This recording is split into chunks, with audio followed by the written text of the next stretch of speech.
Okay guys, ngwaye ikaze kandi ndagushimiye usemo kuri YouTube channel yacu Online 250. Guys, YouTube channel kugezaho ibintu by'ubwenge ndetse kandi byizewe. Uyu munsi tugiye kurebera hamwe uburyo warebamo amanota y'ikizamini cya leta 2025 2026 mu buryo bworoshye.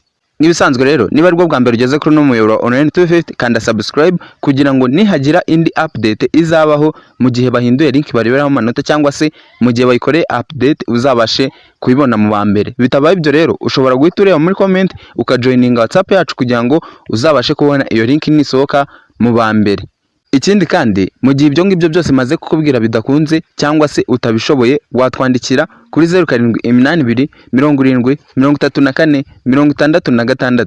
Gusa mu kutwandikira mujye mubanza musevinge nimero yacu kuko hari igihe WhatsApp yanyu usanga bayibaninze. Ni update nshya za WhatsApp ugasanga WhatsApp yawe bayibaninze kubera wandikiye umuntu udasevinze numbers.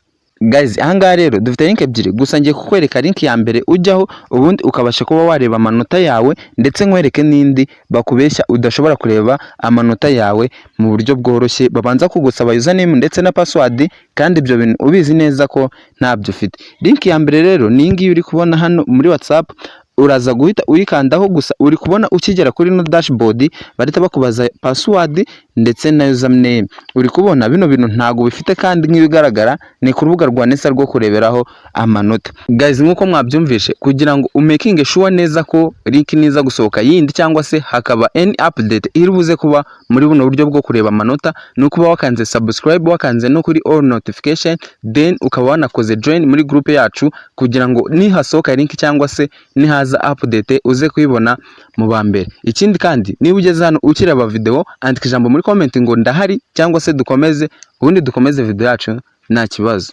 Guys, nk'ibisanzwe rero link yo kureberaho amanota uri buze gukoresha uraza kureba muri description ya video cyangwa se ujoining WhatsApp group yacu uraza gusangamo link uri buze gukoresha ureba amanota. Tudatinze rero uraza guhita ubona iyo link, then uyikandeho. Numara kuyikandaho making sure neza ko urahita ugera kuri dashboard imeze gute. Uri kubona biri mu cyongereza, biri mu kinyarwanda. Gusa uramutse utumva ikinyarwanda ushobora kuza gukoresha hano hejuru, cyangwa se uramutse udakunda ikinyarwanda ukaza guhindura muri English cyangwa se mu Gifaransa. Uri kubona hano handitse ngo check national examination result, niho tugiye gukanda.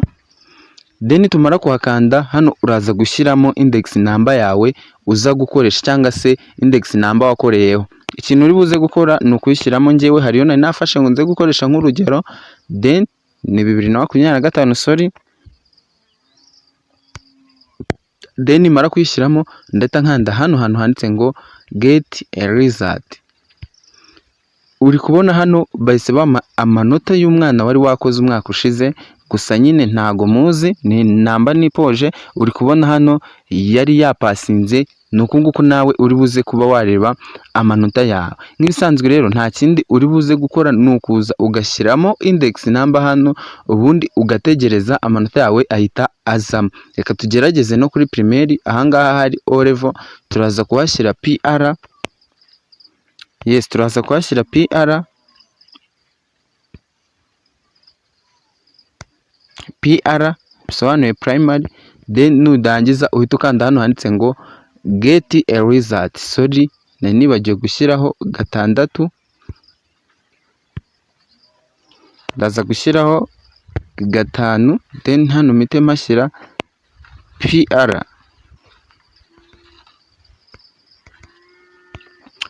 mite nkanda hano kuri get result. Uri kubona ko amanota bahise bayaduhereza kuri uno mwana rwose wari wapasinze agize amanota meza. Uri kubona ko amanota ari ukunguko bayareba, gusa bashobora kuza gushyiraho indi update utaza kubona. Kugira ngo bize kukorohera guhita uyibona, joining WhatsApp group yacu ndetse kandi ukabasha kuba watwandikira wasevinze nimero yacu kuri 0782 70 34 66.